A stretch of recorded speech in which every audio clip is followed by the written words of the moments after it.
Hi, my name is Paul, and I'm with Gulf Storm Readiness. I'm here with my son, John, who's behind the cameras today. So, John, what do you have to say before we get started? Hit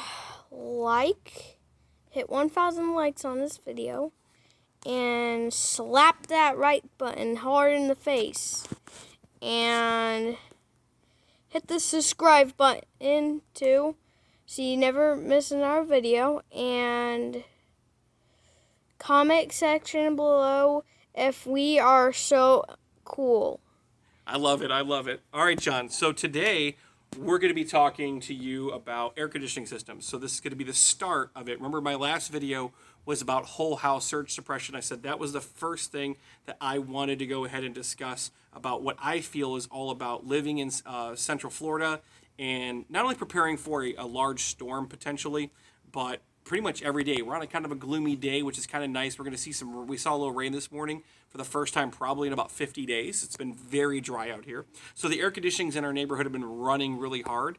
And I wouldn't be surprised, honestly, if we started hearing some people talk about how their air conditioning stopped working. Now, there's two main reasons why air conditioners typically stop working. Number one, the drain valve for the condensation line typically gets gacked up with algae and so forth, and we've got to make sure that you clean those out. We'll be doing that in another video.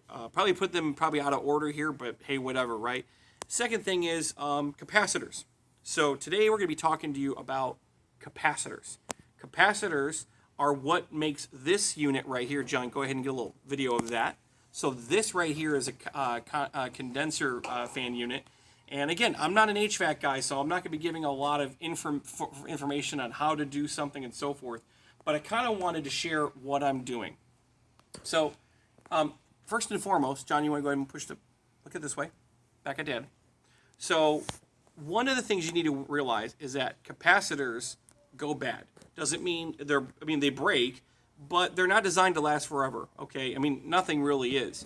But it's kind of a consumable in the sense that when you think about so many thousands of miles on your, John, stop. You're so funny.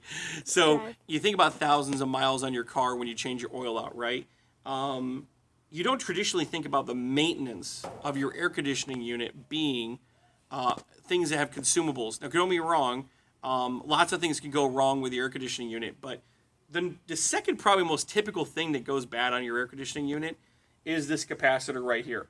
Now, the reason why you typically don't mess with a capacitor is A, there's 220 volts running to these, 220, 240. On top of that, the amperage is off the scale. If you don't know what you're doing, you can you can hurt yourself. You can kill yourself for that matter. So I've already gone through the proper steps. Now, I'm not going to do a video of how to change this out. If you came here for that, I got a video in the link below that's going to be a great video someone's already done on YouTube that already taught me about this. But typically people are going to go to a video and talk about things when something goes wrong. I can tell you right now, the capacitor, John, you want to point towards this hand over here? This capacitor right here is perfectly fine. Air conditioning is running great. All right. Towards me again, John? Thank you so much. We're teaching the camera guy today. So why am I changing this out? First and foremost, this air conditioning unit here was installed in 2019. It's 2 years old, but I'm in a brand new neighborhood. So why is everybody's air conditioning units going bad? It's because the capacitors, John, back over here. The capacitors, okay, are made from overseas, and they're not as high quality as over here, John, an American capacitor that I've bought off of Amazon. Now, first and foremost, I want to go ahead and apologize right out of the gate to my buddy Rob Clemens. Rob, I didn't have a chance to go see you, but I knew I was going to be making this video, and I wanted to get this ASAP here. I will be getting my backup from you, and I'll talk about that in a moment. So this is an AMRAD Engineering Incorporated Ultra Met capacitor. That's what it's patented.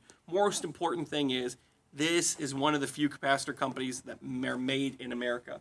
The difference in the quality in the capacitor is huge. I can tell you right now, there is a weight difference in favor of this capacitor from the size in general. The materials, I couldn't tell you what's going on the inside. Why is this important? Because these capacitors over time will fail, and they've been going bad in my neighborhood all the time. You know when they typically go bad? They typically go bad on a Sunday afternoon or a Monday afternoon during Memorial Day, for example, or Labor Day or some other holiday. And then Tuesday, the air conditioning techs are going crazy trying to fit people in.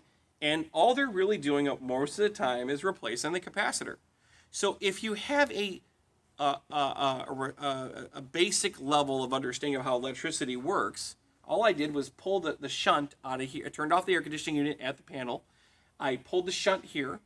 Okay, we turned off the breaker at the breaker box for a second added level of safety. Now, I'm not going to swap this out on a video, but my point of the matter is I'm doing this because preparedness. This goes back to knowing that this capacitor was a entry-level, basic manufacturer grade capacitor put on 2 years ago, okay? And they've been failing a lot. So I'm upgrading, per se, to this. And I'm doing this while my air conditioning system is running fine and in quality and good maintenance.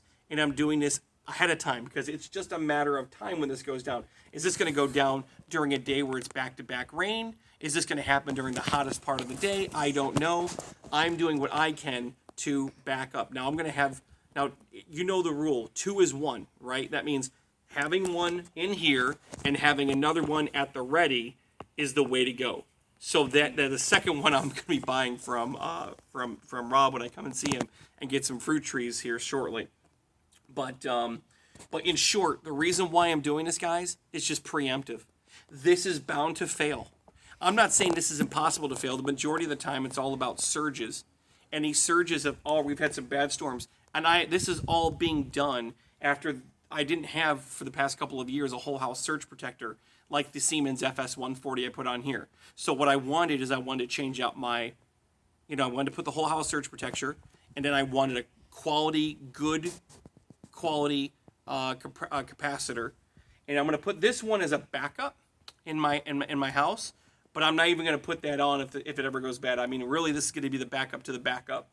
Or if a neighbor has one goes down and I need to throw it to them for a temporary, okay?